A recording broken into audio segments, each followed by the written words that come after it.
Hello student, मैं उमेश पांडे आप सभी लोगों का अपनी इस YouTube चैनल पे स्वागत करता हूं। स्टूडेंट, आज के इस वीडियो में क्लास 7th साइंस के चैप्टर 2 जो कि न्यूट्रिशन इन एनिमल्स है, इसकी एक्सरसाइजेस को समझाया गया है। स्टूडेंट, अगर आप चैनल पे नए हो तो इसे सब्सक्राइब करें और शेयर, लाइक, कमेंट करना न भूलें। Let's start from the question number 1। What is it? It is fill in the blanks. Now student, आप लोगों को क्या करना है, फर्स्ट क्वेश्चन है फिल इन द ब्लैंक्स दी हुई है, इनको थोड़ा सा समझ लेते हैं कि क्वेश्चन नंबर फर्स्ट के ए में पूछा गया है the main steps of nutrition in humans are. तो कौन कौन से स्टेप्स होते हैं जो फॉलोड होते हैं इन होलोजोइक न्यूट्रिशन। तो क्या पढ़ा था आप लोगों ने एक्सप्लेनेशन वीडियो में इस चैप्टर की? तो पहला क्या था? इंजेशन, दूसरा क्या था? डाइजेशन, तीसरा एब्जॉर्प्शन, चौथा एसिमिलेशन और लास्ट में इजेशन। स्टूडेंट, क्लियर हो गया क्वेश्चन? क्वेश्चन में सिर्फ इतना पूछा गया था कि what are the basic steps followed in nutrition in humans. तो कौन कौन से? द फर्स्ट स्टेप जिसको हम लोग जानते हैं इंजेशन, दूसरा क्या था? Digestion, absorption, assimilation and the last is egestion. तो भर लेंगे आप सभी लोग। क्वेश्चन नंबर फर्स्ट का बी पूछ रहा है the largest gland in the human body is. तो लार्जेस्ट ग्लैंड हमारे जो शरीर में होती है वो कौन सी होती है? उसको हम लोग जानते हैं लीवर के नाम से। स्टूडेंट, समझ में आ गया क्वेश्चन? क्वेश्चन पूछ रहा है कि कौन सी लार्जेस्ट ग्लैंड हमारे शरीर के अंदर पाई जाती है, तो उसका नाम है लीवर। और इसी लीवर से सिक्रीट होने वाला बाइल जूस था। आप लोगों ने एक्सप्लेनेशन वीडियो में ये सब कुछ जाना था, समझा था। क्वेश्चन नंबर फर्स्ट का सी में पूछ रहे हैं the stomach releases hydrochloric acid and कौन सा juices which act on food. तो कौन सा जूस था हाइड्रोक्लोरिक के अलावा? कौन कौन चीजें सिक्रीट हो रही थी स्टमक से? तो पहला क्या था? म्यूकस था। म्यूकस के बाद हाइड्रोक्लोरिक एसिड था। उसके बाद क्या था? थर्ड वाला इज मोस्ट इंपॉर्टेंट, जिसको हम लोग जानते हैं गैस्ट्रिक ग्लैंड के नाम से या गैस्ट्रिक जूस के नाम से। तो स्टूडेंट, क्लियर हो गया? Gastric juices which act on food. तो यहाँ पे क्या भरना है? Gastric juices. डी में क्या कह रहा है? The inner wall of the small intestine has many finger like outgrowths. Finger like का मतलब यहाँ अंगुली नुमा संरचना से है। तो हम जब स्मॉल इंटेस्टाइन आप लोगों को समझा रहे थे एक्सप्लेनेशन वीडियो में, उसमें फिंगर लाइक प्रोजेक्शंस जो मैंने बताया था उसको हम लोग विली नाम से जानते हैं, जिसको विलाई भी मैंने कई बार बोला था। अब बात करते हैं लास्ट वाला question, amoeba digest is food in the. कहाँ पे डाइजेस्ट करता है अपना फूड? तो कहाँ करेगा? फूड वैक्यूल में। तो यहाँ क्या भरोगे आप लोग? वैक्यूल। स्टूडेंट, सारे क्वेश्चंस, ये क्वेश्चन नंबर 1 के सारे पार्ट्स आप लोग समझ गए। अब बात करेंगे क्वेश्चन नंबर 2 की। तो क्वेश्चन नंबर 2 में स्टूडेंट क्या बात कर रहे हैं, देख लेते हैं। क्वेश्चन नंबर 2 में true false match T if the statement is true. अगर आपका स्टेटमेंट ट्रू, इसमें समझ में आ रहा है कि अगर ये ट्रू है तो ट्रू के लिए कैपिटल टी यूज करना है और फॉल्स स्टेटमेंट के लिए आपको कैपिटल एफ का यूज करना है। स्टूडेंट, अगर शॉर्टकट में ना लिख सकें तो आप लोग ट्रू और फॉल्स पूरा पूरा लिख सकते हैं।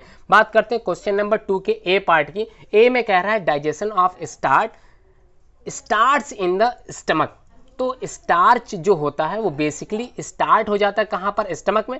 क्या ये बात सही हो सकती है? जबकि आपकी एक्सप्लेनेशन वीडियो जो मैंने समझाई थी उसमें मैंने ये कहा था कि डाइजेशन जो बेसिकली स्टार्ट होता है वो हमारे मुंह से स्टार्ट होता है। इसका मतलब सलाइवरी ग्लैंड जो थी वो सिक्रेट करती है सलाइवा का, और सलाइवा से सिक्रेट होने वाला जो एंजाइम था वो एक्ट करता है ऑन कार्बोहाइड्रेट, जिसको हम लोग स्टार्च के नाम से जानते हैं। तो क्वेश्चन में सिंपल है, digestion of starts in the stomach, तो ये बिल्कुल गलत हो जाएगा। सेकंड का बी समझ लेते हैं, the tongue helps in the mixing of food with saliva. तो ये सलाइवा कहाँ से सिक्रेट हो रहा था? सलाइवरी ग्लैंड से। तो 3 pair of salivary gland is basically कहाँ पे मिलेगा? हमको इसी टंग के नीचे मिलेगा। तो ये बिल्कुल सही जवाब है, इसमें आप टी स्टेटमेंट लिख सकते हैं, मतलब ये ट्रू है। क्वेश्चन नंबर 2 का सी देख लेते हैं, the gall bladder temporary store bile. जो गॉल ब्लैडर होता है क्या वो टेम्पररी स्टोर करता है बाइल जूस को? ये बिल्कुल सही है। तो इसके लिए ट्रू स्टेटमेंट्स आप लोगों को लिखना है। And the last one, the ruminants bring back swallowed grass into their mouth and chew it for some time. तो रूमिनेंट्स का मतलब समझ लीजिए, रूमिनेंट्स का मतलब ऐसे जानवर या ऐसे एनिमल्स जो शाकाहारी होते हैं और घास खाते हैं, तो उन्हें बोलते हैं रूमिनेंट्स। तो क्या रूमिनेंट्स जो है वापस जो घास चबाते हैं उनको अपने मुंह के अंदर वापस ले आते हैं पेट से होते हुए? तो ये बिल्कुल बात सही है, और उसको कुछ देर के लिए चबाते भी हैं, जिसको हम लोग कहते हैं जुबाली करना।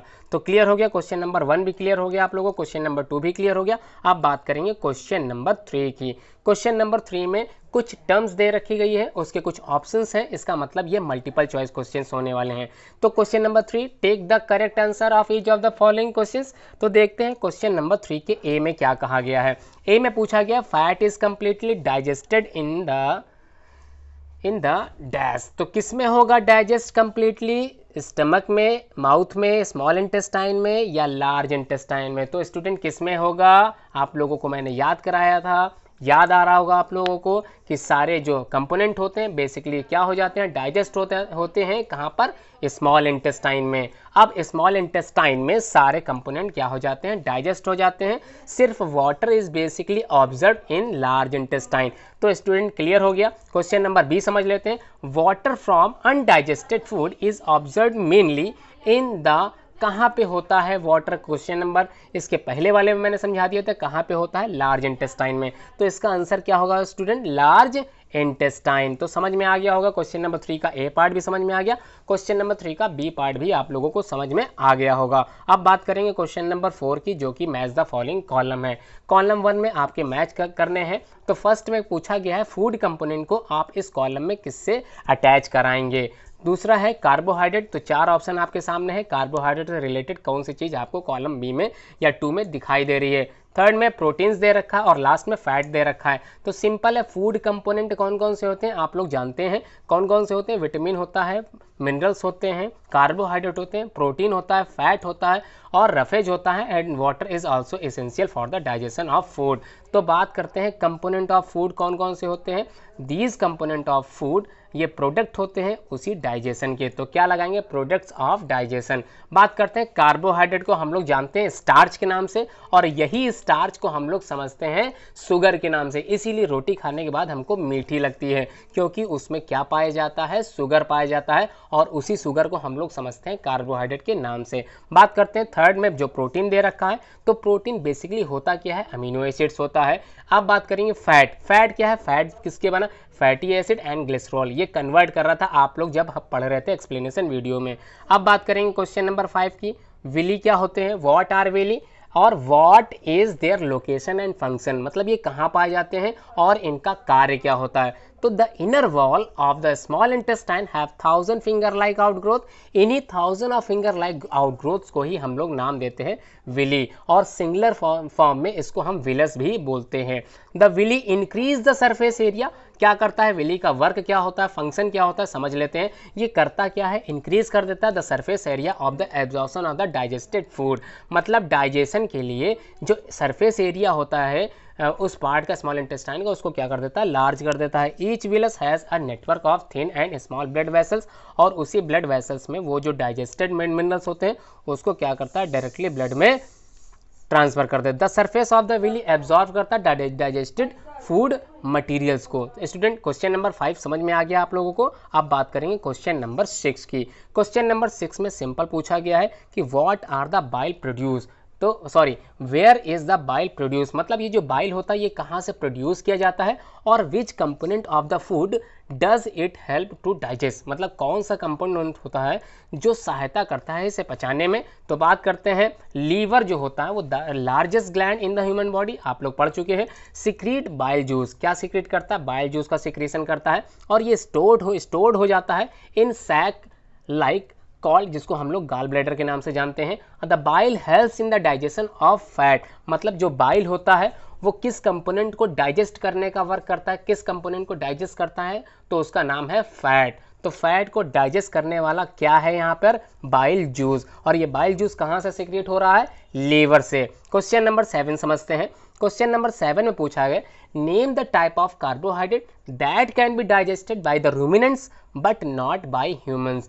तो ये सिर्फ रूमिनेंट के द्वारा ऐसा कार्बोहाइड्रेट आप लोगों को लिखना है जो सिर्फ और सिर्फ रूमिनेंट्स के द्वारा डाइजेस्ट होता हो, हम लोगों के द्वारा ये डाइजेस्ट ना हो पाता हो। तो बात करते हैं सेलुलोज की। तो सेलुलोज क्या होता है, जो घास जानवर खा रहे थे, अगर हम लोग खाएंगे तो उसको डाइजेस्ट हम लोग नहीं कर पाएंगे। तो cellulose a type of carbohydrate can be digested by ruminants. Ruminants मतलब ऐसे जानवर जो शाकाहारी होते हैं और घास खाते हैं, but not by humans, because ruminants क्या करते हैं, have a large sac like structure, जिसको नाम हम देते हैं र्यूमेन का। इसी र्यूमेन में क्या करते हैं, वो स्टोर करते हैं, किस चीज़ का स्टोर करते हैं, सेलुलोज को स्टोर करते हैं और वापस अपने मुंह में क्या करते हैं, उस चीज़ को लाते हैं और वापस चबाते हैं और पचाते हैं। तो समझ में आ गया।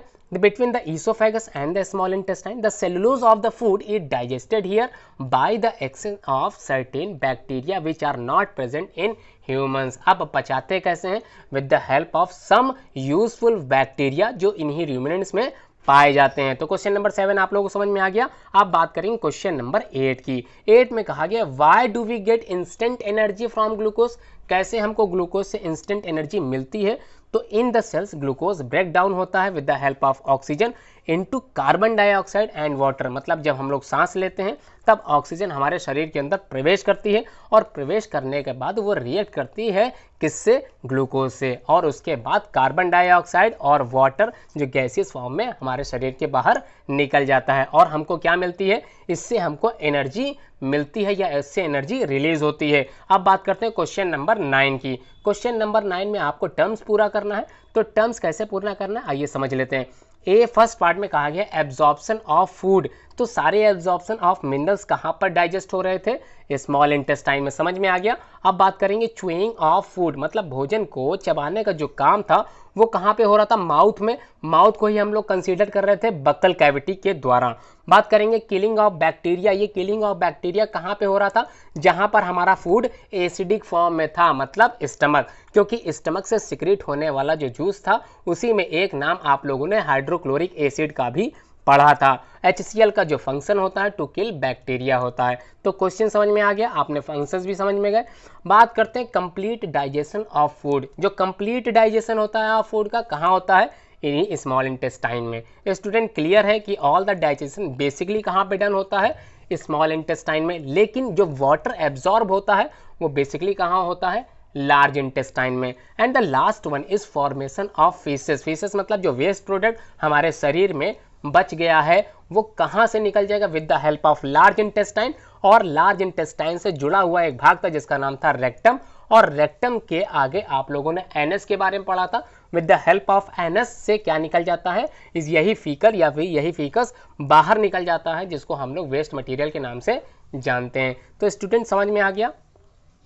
बात करेंगे क्वेश्चन नंबर 10 की। क्वेश्चन नंबर 10 में पूछा गया write some similarities and one differentiate between the nutrition in amoeba and human beings. तो अमीबा और ह्यूमन में कौन कौन सी सिमिलैरिटीज होती हैं और कौन कौन से डिफरेंसेस होते हैं, ये आपको अपनी कॉपी में लिखना है। तो आइए समझ लेते हैं कौन कौन सी सिमिलैरिटीज होती हैं। तो सिमिलैरिटीज किसमें, अमीबा में। अमीबा कौन है, आप लोगों ने पढ़ा था एक्सप्लेनेशन वीडियो में, अ सिंगल सेल एनिमल, जिसको हम लोग अमीबा के नाम से जान रहे हैं अपने कोर्स में जो कि दे रखा है। दूसरा ह्यूमन जो कि हम लोग हैं। तो आइए बात करते हैं सिमिलैरिटीज की। The basic processes of the digestion of food, मतलब जो डाइजेशन ऑफ फूड की जो बेसिक्स प्रोसेसेस होती हैं जैसे इंजेशन, डाइजेशन, एब्जॉर्प्शन, एसिमिलेशन और इजेशन, ये बिल्कुल क्या होती हैं, सिमिलर होती हैं। किसके बराबर होती हैं, ह्यूमन बींग्स के बराबर।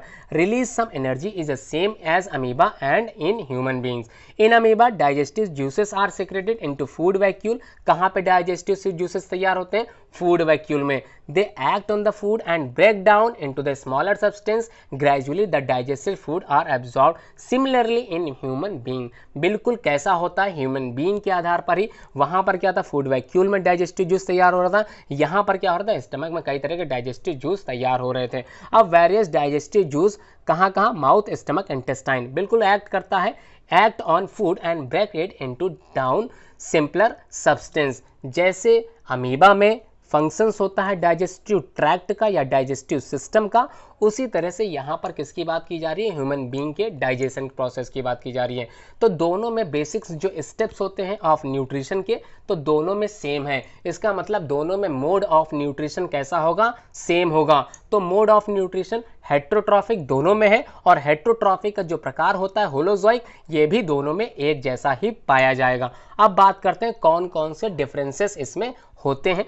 The digestion process in amoeba is simple होता है, जबकि हम लोगों में ये कैसा होता है, कॉम्प्लेक्स होता है। अमीबा में माउथ नहीं पाया जाता, जबकि ह्यूमन बीइंग में माउथ पाया जाता है। The process of ingestion and egestion also quite different, थोड़े से अलग देखने के लिए मिलते हैं। Amoeba engulf its food surrounding the food particle with pseudopodia, इसका मतलब चलने वाला जो अंग होता है जिसको हम लोग अमीबा में जानते हैं सीडोपोडिया के नाम से, ये सीडोपोडिया वर्क करता है चलने के लिए भी और फूड पार्टिकल को कैप्चर करने के लिए काम में आता है। जबकि हमारे शरीर में हमको क्या मिले हुए हैं, हाथ मिला हुआ है फूड को पकड़ने के लिए और माउथ मिला है फूड को चबाने के लिए, और टंग जिसकी सहायता से स्वेलो द फूड हम लोग करते हैं, और दांतों की सहायता से हम उसको पीसते हैं और चबाते हैं। तो स्टूडेंट क्लियर हो गया अमीबा और हम लोगों में क्या अंतर है। आगे देखते हैं।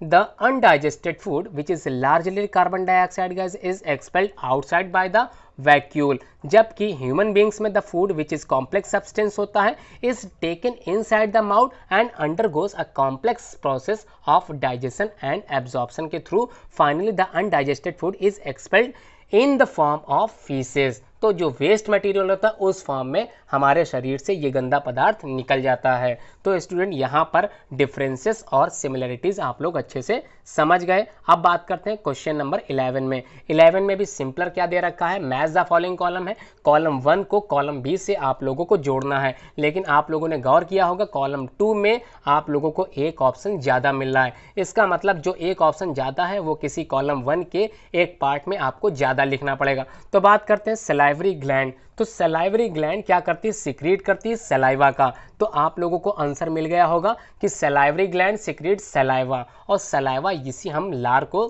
जानते हैं।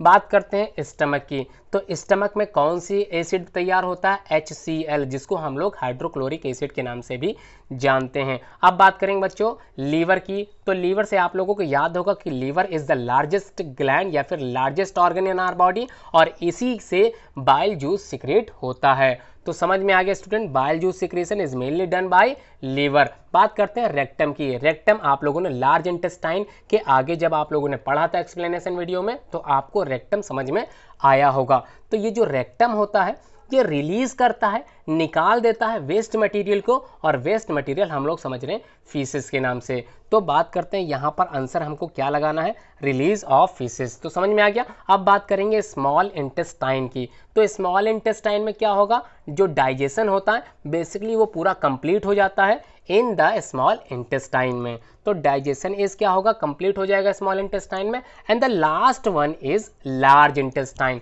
स्टूडेंट लार्ज इंटेस्टाइन में हमने पढ़ा था कि एब्जॉर्प्शन ऑफ वाटर होता है और स्टोरेज ऑफ अनडाइजेस्टेड फूड। इसका मतलब जो वेस्ट मटेरियल होता है वो इसी लार्ज इंटेस्टाइन से होता हुआ बाहर निकल जाता है। तो स्टूडेंट दो ऑप्शन जो रह गए थे वो दोनों हमको कहाँ लगाना है, इसी लार्ज इंटेस्टाइन में ही लगाना है। तो क्या क्या लगाना है, एक तो लगाना है एब्जॉर्प्शन ऑफ वाटर, क्या लगाओगे एब्जॉर्प्शन ऑफ वाटर, और सेकंड वाला जो आप लोगों को लगाना है वो लगाना है स्टोरेज ऑफ अनडाइजेस्टेड फूड। तो समझ में आ गया आप लोगों को मैच कैसे करना था, आंसर समझ में आ गए थे। अब बात करेंगे क्वेश्चन नंबर 12 की। तो क्वेश्चन नंबर 12 में सिंपल सी चीज़ें हमको दिखाई दे रही है। डाइजेस्टिव ट्रैक्ट है, ये जो डाइजेस्टिव सिस्टम है ह्यूमन बीइंग का, ये किस चीज़ से मिलके बना होता है, आप लोगों ने पढ़ा था कि digestive system of human basically consist करता है दो चीज़ों से, एक तो एलिमेंट्री कैनाल और दूसरा डाइजेस्टिव ग्लैंड। तो आपके सामने जो डायग्राम है इसमें आपको ग्लैंड भी दिखाई दे रही है और डाइजेस्टिव ट्रैक्ट जिसको हम लोग एलिमेंट्री कैनाल के नाम से भी जानते हैं आपको दिखाई दे रहा होगा। तो बात करते हैं, ये जो आपको एक यू लाइक स्ट्रक्चर दिखाई दे रहा है इसको बोलते हैं स्टमक। तो स्टमक के नीचे आप लोगों ने पैनक्रियाज देखा, पैनक्रियाज के नीचे लगा हुआ भाग आप लोगों ने लार्ज इंटेस्टाइन, और लार्ज इंटेस्टाइन के अंदर आप लोगों ने स्मॉल इंटेस्टाइन देखा। अब बात करते हैं रेक्टम और एनस की, जो कि लास्ट में पाए जाएंगे। तो आप लोगों को एनस दिखाई दे रहा होगा। तो स्टूडेंट अब ये जो वीडियो आपके ये जो डायग्राम आपके सामने दिखाई दे रहा था आपको लेबल्ड करना है। लेबल्ड का मतलब आपको नाम लिखने हैं कि कौन से पार्ट आपको यहाँ पर समझ में आ गए। तो फिर से एक बार समझ लेते हैं। ये जो पार्ट था इसमें आपको लीवर दिखाई दे रहा था और उसी के साइड में लगा हुआ एक भाग था जिसको हम लोग गाल ब्लैडर के नाम से जानते भी थे। इस लीवर से सिक्रीट होने वाला बाइल जूस इसी गाल ब्लैडर में टेम्पररी रूप से स्टोर होता है। तो बच्चों समझ में आ गया। स्टमक आप लोग ऊपर देख चुके थे, पैनक्रियाज आपने ऊपर देखा था, स्मॉल इंटेस्टाइन समझ चुके थे, लार्ज इंटेस्टाइन समझ चुके थे, एनस समझ गए, और रेक्टम भी लगा हुआ पार्ट आप लोगों को समझ में आ गया होगा। अब बात करते हैं क्वेश्चन नंबर 13 की, जो इस चैप्टर का लास्ट क्वेश्चन क्वेश्चन है। तो बात करते हैं क्या पूछा जा रहा है। इसमें पूछा गया है कैन वी सर्वाइव, क्या हम लोग सुरक्षित रह पाएंगे, क्या हम लोग जीवित रह पाएंगे, क्यों, only on raw leafy vegetable grass, और डिस्कस करते हैं इस चीज को लेकर। तो फिर से एक बार क्वेश्चन समझते हैं।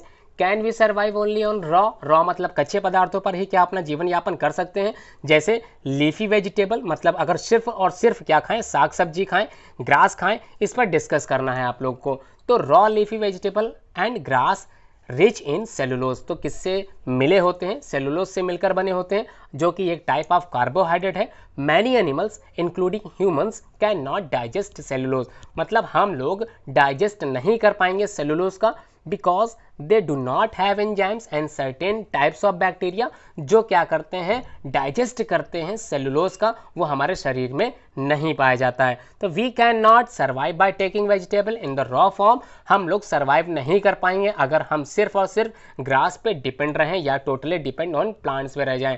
तो दैट्स वाई वी ऑल या दैट्स वाई वी बॉयल और कुक वेजिटेबल्स, जैसे हमने बात की थी दाल, जो चावल हम लोग सामने जो अनाज आता है उसको उबाल के हम लोग क्या करते हैं, खाते हैं। तो which breaks down cellulose into simple carbohydrate. Now we can only survive by taking vegetable in boiled या फिर कुक्ड फॉर्म में। तो हमको क्या करना पड़ेगा, उसे पचाना पड़ेगा या फिर उसे पकाना पड़ेगा, और पकाने के बाद अच्छे से क्या करना पड़ेगा, कुक्ड करना पड़ेगा, तभी उसको हम पचा सकते हैं, तभी उसको हम खा सकते हैं। लेकिन गाय भैंस बकरी ये सब क्या करते हैं, इसको कच्चे रूप में ही रॉ फॉर्म में ही खा लेते हैं और उसको अच्छे से पचा भी लेते हैं। तो स्टूडेंट आज की वीडियो सिर्फ इतनी ही थी, ये एक्सप्लेनेशन वीडियो एक्सरसाइज को लेके बनाई गई थी। तो उम्मीद करता हूँ आपको ये वीडियो समझ में आई होगी। अगर आपको वीडियो समझ में आई है और अच्छी लगी है तो लाइक जरूर करें, और लाइक करने के बाद अगर आपको लगता है कि ये शेयरेबल है, इसको शेयर कर सकते हैं, तो आप इसे शेयर भी करें और कमेंट करना न भूलें। तो स्टूडेंट अपने दोस्तों को और अपने रिलेटिव्स को जो क्लास 6 to 12 की पढ़ाई कर रहे हैं, उनको ये वीडियो और ये यूट्यूब चैनल का जो सब्सक्राइब लिंक है उसको शेयर जरूर करें।